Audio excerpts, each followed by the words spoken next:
بسم اللہ والصلاۃ والسلام علی رسول اللہ۔ ریحان طارق صاحب ایک مشہور اینکر ٹی وی ہیں۔ آج کل یہ اپنے جو اینکر والے کام ہیں وہ چھوڑ کر یہ علماء سے مختلف شخصیات سے پوڈ کاسٹ کر رہے ہیں۔ اسی دوران یہ علماء سے ایسے سوال پوچھتے ہیں کہ ذہن میں ہمیں بھی یہ خیال آتا ہے کہ بھائی جب آپ اینکر ہیں، آپ کی فیلڈ ہے سیاست کے اندر کام کرنا، آپ کام کر رہے ہیں، اس میں سوالات کرتے ہیں، تو جس طرح کے اور جس لیول کے آپ سوالات دین کے بارے میں پوچھتے ہیں، آپ کو روکا کسی عالم نے نہیں ہے کہ کیوں پوچھتے ہیں۔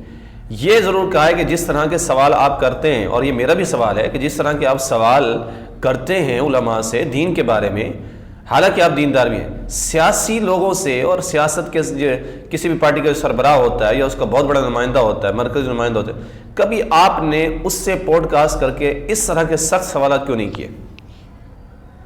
آپ نے گورنمنٹ آف پاکستان سے، ہم نہیں کہتے کہ اس طرح کا کوئی معاملہ ہو، لیکن جس طرح کے آپ سوال دین کے بارے میں کر رہے ہیں، تو دین کسی بھی جو ہے وہ مملکت سے بڑا ہے، یعنی ہر ایک کا حاکم دین ہے اور سارے محکوم ہیں۔ تو آپ نے کبھی بھی کسی بڑے سیاستدان یا جو ہمارے پاکستان لیول پر جو بڑی بڑی یونیورسٹیز ہیں اس پر اس طرح کے سوال کیوں نہیں کیے؟ ہم آپ کے سامنے ایک ویڈیو رکھتے ہیں، وہ دیکھیں، اس کے بعد انشاءاللہ ہم تبصرہ کرتے ہیں۔ یہ ذرا ویڈیو ملاحظہ فرمائیں۔ یہ بتائیں کہ مدرسوں کا فگر تو آپ کو 35,000 پتہ ہے، پاکستان کے اندر سکول اور کالجز یونیورسٹیاں ملا کر کتنے بنتے ہیں؟ ہزاروں ہوں گے سر، ہزاروں ہوں گے، لاکھوں ہوں گے، چلیں لاکھوں کر لیں سر۔ تو میرا یہ سوال ہے کہ ان یونیورسٹیوں سے، ان کالجز سے، ان سے جس کے لیے یہ بنائے گئے ہیں، یہ بڑے بڑے میڈیکل کالج، یہ بڑے بڑے جناب والا سائنس جہاں سے پڑھتے بچے ہیں، لاکھ بچہ پڑھتا ہے، کوئی 2-4 ایسے ہوتے ہیں جو سائنٹسٹ بنتے ہیں۔ تو یہ سوال ادھر آپ کیوں نہیں کر رہے ہیں ان اسکولوں کالجوں کو کہ بھائی آپ کا جس مقصد کے لیے آپ کو بنایا گیا تھا، آپ نے قوم کو کیا دیا ہے؟ مدارس تو بنے ہی کس کے لیے تھے کہ وہ دینی ضرورت پوری کریں؟ بتائیں مجھے پاکستان کے اندر وہ کون سی دینی ضرورت ہے جو آپ لوگوں کی پوری نہیں ہو رہی ہے؟ چلیں جواب دیں۔ مسجد کے اندر ایک بچہ جاتا ہے، اس نے سرخ رنگ کی خدا نہ خواستہ پتلون پہن لی ہے، اس کو ایسی جھڑک پڑتی ہے کہ وہ دوبارہ مسجد میں جاتا ہے۔ غلط ہے، جھوٹ ہے۔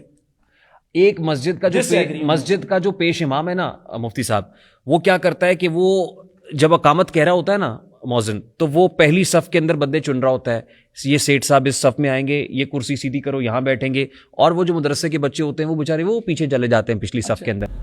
جی ناظرین، آپ نے ویڈیو سماعت فرمائی، یہ مفتی حنیف قریشی صاحب کے ساتھ ان کا ایک پوڈ کاسٹ، اور اس میں انہوں نے سوال کیا، تو مفتی صاحب نے بھی بڑے اچھا انداز میں جواب دیا کہ جس انداز میں آپ دین کے بارے میں، مدرسوں کے بارے میں پوچھتے ہیں، یونیورسٹیز کالج لیول پر جو معاملات ہیں، آپ اس پر کیوں نہیں سوال کرتے؟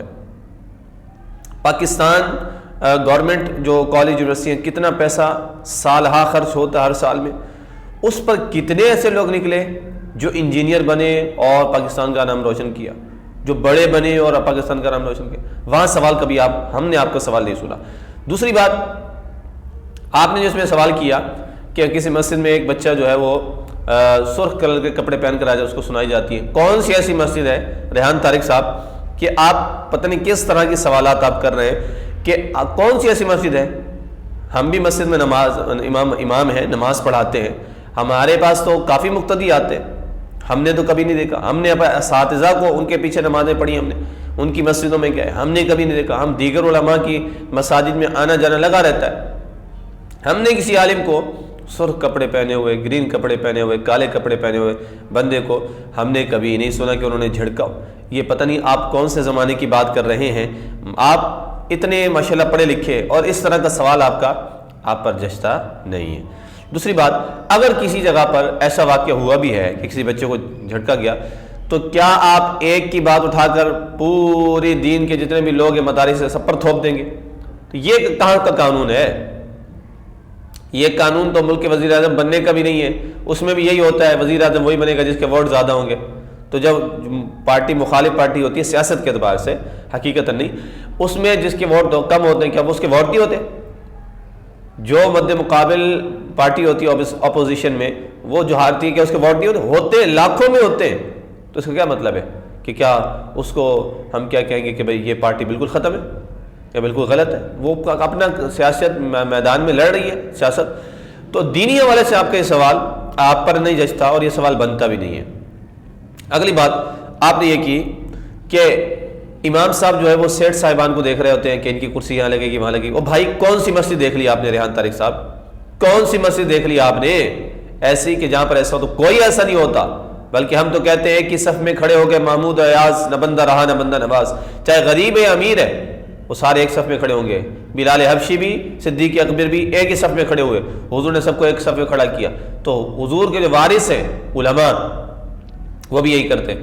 اور اگر کسی مسجد میں بالفرض آپ نے اپنے محلے کی کسی مسجد میں دیکھ لیا, تو اگر آپ کے امام صاحب کرتے ہیں تو کیا سارے ایسے کرتے ہیں؟ اب مفتی صاحب نے آپ کو جواب دیا کہ ایک اینکرز جو ہوتے ہیں وہ لفافے لیتے ہیں, تو آپ نے فوراً سے جواب دیا نہیں, کہاں ہوتا ہے ایسا, نہیں ہوتا, ویسا ہوتا ہے, ایسا ہوتا ہے. آپ نے فوراً جواب دیا. کچھ لوگوں نے لفافے لیے ہیں, آپ کو بھی پتہ ہے, لیکن آپ مان نہیں رہے, کیونکہ آپ مان جائیں گے تو وہ سارے اینکرز آپ کے پیچھے لگ جائیں گے پھر, تو وہاں تو آپ کو خطرہ ہے نا. تو یہاں تو مولوی صاحب سے, امام صاحب سے, مسجد علماء سے آپ جو سوال کریں آپ کو خطرہ ہی نہیں ہے, کیونکہ الحمدللہ ہم پورا من لوگ ہیں. تو اس طرح کے سوال آپ کے وہاں کیوں نہیں ہوتے؟ اگر ایک ہو بھی گیا ہے تو کیا سب پر تھوپا جائے گا؟ نہیں تھوپا جائے گا. تو لہذا آپ کو دوسری جگہوں پر بھی دیکھنا ہوگا, میجورٹی دیکھنی ہوگی. میجورٹی کیا ہے؟ کوئی ایسا کوئی واقعہ نہیں ہوتا کہ جو سیٹھ صاحب آئیں گے, ملک صاحب آئیں گے, فلاں صاحب آئیں گے, چودھری صاحب آئیں گے, وہ بھی جہاں صف میں جگہ ملے گی وہیں کھڑے ہوں گے. کسی کے لیے خاص اعلان نہیں کیا جاتا. وہ خدا را اس طرح کے سوالات آپ دیگر شعبے والوں سے بھی پوچھیں, جس طرح مدرسے کے بارے میں پوچھ رہے ہیں, تو آپ کو تھوڑا اندازہ ہو جائے گا انشاءاللہ. اللہ تعالی ہم سب کا حامی و ناصر ہو.